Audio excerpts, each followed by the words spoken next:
I am back with another video. आज दो topics पर बात करेंगे। एक भारत वर्सेस नेपाल का जो मैच हुआ उसके बारे में बात करेंगे। दूसरा बीसीसीआई ने जिस तरह एशिया कप को खराब किया है उसके बारे में बात करेंगे। सबसे पहले हम बात करते हैं भारत वर्सेस नेपाल के मैच के बारे में। मैच तो नेपाल हार गया, लेकिन उन्होंने भारत के खिलाफ जो है वो जबरदस्त 230 रन बनाए थे और उनकी ऑल टीम आउट हो गई थी। अगर मैं बात करूं तो आसिफ शेख ने 50 की थी और आखिर में आके कामी लड़के ने जो है वो अच्छे रन बनाए और 230 रन भारत जैसी टीम के खिलाफ बनाना ये बहुत बड़ी बात है और इसका मैं क्रेडिट जरूर दूंगा नेपाल के बैट्समैनों को।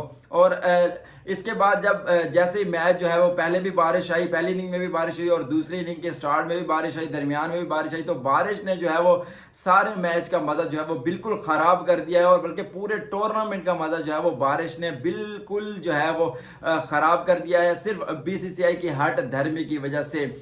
दूसरी इनिंग में भी बारिश हुई तो बारिश होने की वजह से टारगेट रिवाइज हुआ।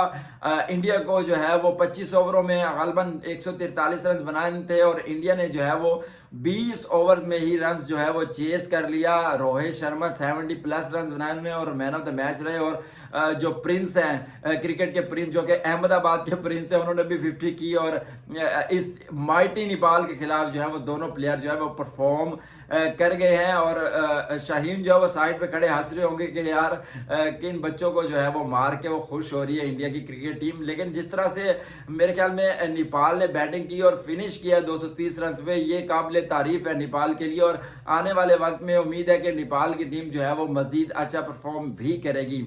तो नेपाल तो टूर्नामेंट से बाहर हो गई है और भारत जो है वो सुपर 4 में पहुंच गई है नेपाल को हरा के।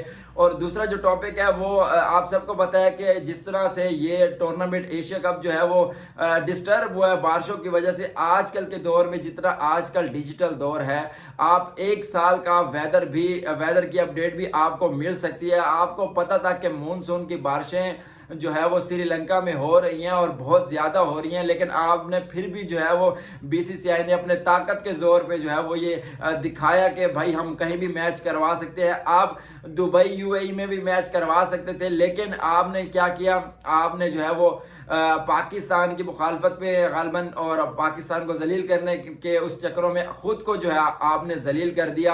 आपने सिर्फ यहाँ जलील नहीं हुए, आप वर्ल्ड कप में भी जलील हुए। वर्ल्ड कप में भी आपने जो है वो पाकिस्तान का मैच 15 तारीख को जो है वो अहमदाबाद में रखा था, लेकिन उसके बाद आपकी अपनी सिक्योरिटी ने जो है वो सिक्योरिटी देने से इनकार कर दिया। तो फिर आपने वो मैच जो है वो 14 तारीख का किया। उसके बाद बाकी शेड्यूल भी आपने जो है वो रिवाइज किया, जिसके बाद हर टीम जो है वो डिस्टर्ब हुई। अब श्रीलंका में जो सिचुएशन थी, आपको पता है कि पाकिस्तान और इंडिया का मैच जो कैंडी पे हुआ वो भी डिस्टर्ब हुआ। लोग इतना इन्वेस्ट करके आते हैं, फैंस इतने पैसे भर के जो है वो मैच देखने गए, लेकिन उनको क्या हुआ, उनको मायूसी हुई क्योंकि आपने जो है वो ग्राउंड ऐसा सिलेक्ट किया था जहां पर बारिश होनी ही होनी थी। अभी सुपर 4 के मैचेस का जो है वो शेड्यूल तब्दील कर दिया गया है। कोलंबो में बारिशों का जो है वो सीजन जारी है, एक जंगल से निकाल के दूसरे जंगल में ले गए हैं। तो कोलंबो से हटाकर हम्बनटोटा में जो है वो मैचेस रख दिए गए हैं। 10 तारीख से सुपर 4 के मैचेस हम्बनटोटा में होंगे।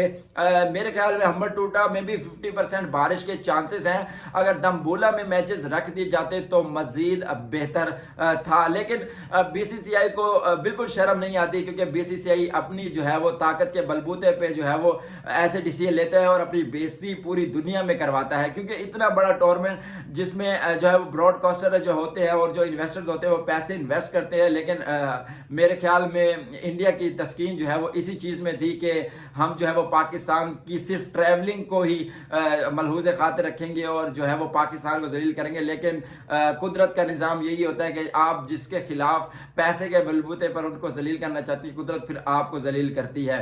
तो अब जो मैचेस हैं वो जो है वो हम्बनटोटा में शिफ्ट हो गए हैं और पाकिस्तान और भारत के मैच के लिए रिजर्व डे भी रखा गया है कि अगर मैच जो है वो नहीं होता बारिश की वजह से तो उसके लिए रिजर्व डे भी है। तो ये आज की न्यूज़ है। और एक और न्यूज़ है कि इंडिया ने जो है वो अपना 4 रुकनी वफद जो है वो पाकिस्तान भेजा है, और जका अशरफ ने जो है वो उनका जो है वो इस्तकबाल किया है। और ये कोई क्रिकेट की उसमें नहीं था, पॉलिटिकल जो है वो ये बात नहीं हो रही, ये बस पाकिस्तान ने जो है वो एशिया कप होस्ट किया है, तो उन्होंने जो है वो हर मुल्क में से जो है वो उनके सीनियर लोगों को बुलाया है, उनकी दावत की है, बस इतना ही है। क्योंकि जेशा खुद नहीं आए, उनको आना चाहिए था, लेकिन वो खुद नहीं है, उन्होंने अपनी टीम भेजी है। तो ऐसी जो लोगों के जहन में बात है, क्रिकेट के बेस पे कोई बात होगी, ऐसी कोई भी बात नहीं होगी। वो आएंगे, खाना शाना खाएंगे और वो चले जाएंगे, इससे ज्यादा कुछ भी नहीं होगा। तो अभी तक के लिए इतना ही। अपना बहुत ज्यादा ख्याल रखिए। अस्सलाम वालेकुम वरहमतुल्लाह।